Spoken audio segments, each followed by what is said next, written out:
जो महापुराण क्या देती है, क्या प्रदान करती है, क्या हमें दे देती है।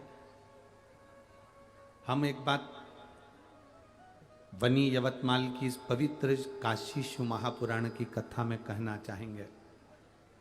जमीन में जैसे बीज डाला जाता है,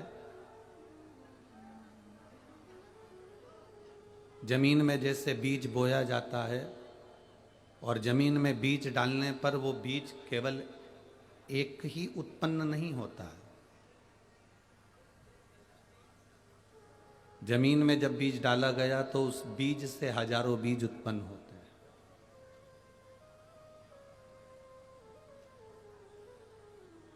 जो बीज आपने जमीन में डाला है, जो बीज आपने जमीन में दिया है, उस बीज से केवल एक बीज उत्पन्न नहीं हुआ।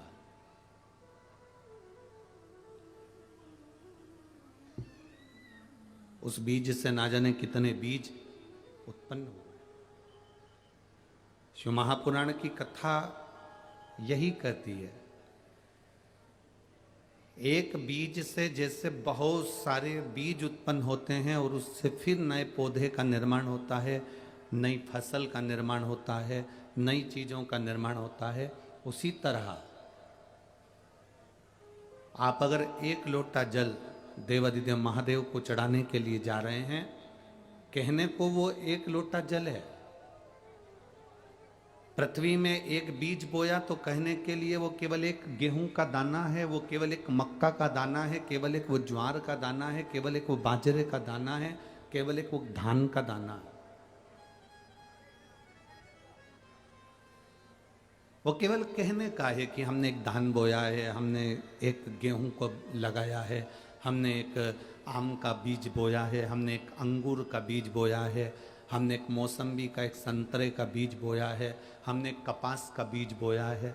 ये केवल हम अपनी भाषा में कह देते हैं कि हमने एक बीज बोया, पर सहजता में अगर देखा जाए तो एक बीज से हजारों बीज उत्पन्न हुए हैं। उसी तरह हम कहते जरूर हैं सारी समस्या का हल,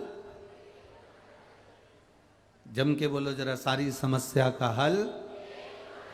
हम कहते जरूर हैं कि वो एक लोटा जल है, हम कहते जरूर है कि एक बीज है और उससे अनेक बीज उत्पन्न हुए। उसी तरह हमारे साधारण भाषा में आता है कि हमने एक लोटा जल महादेव को चढ़ाया है।